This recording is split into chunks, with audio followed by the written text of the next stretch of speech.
ব্যাপার, পুরো মাথা ঠেকিয়ে প্রণাম করছে।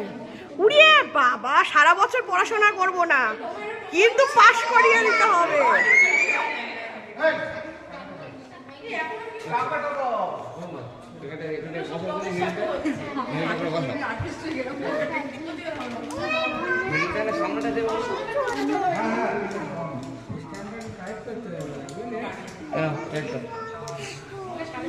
তার আমরা একটা ছবি তুলে দিই 1 মিনিট।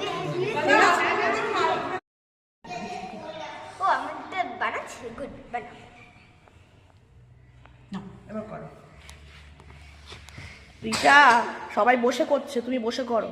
পড়াশোনা শুয়ে শুয়ে হয়? লেখাপড়া, ছবি আঁকা। বসো, ওঠো। দিদিরা কি সুন্দর বসে বসে করছে, দেখো। শুয়ে শুয়ে করছে না, কেউ শুয়ে শুয়ে করছে না। হয়ে গেছে তোমাদের জল খাওয়া? চলে আসো দয়া করে, প্লিজ ডু কাম। হ্যাঁ, আমি ওকে খুব মিস করবো। ও এত সুন্দর।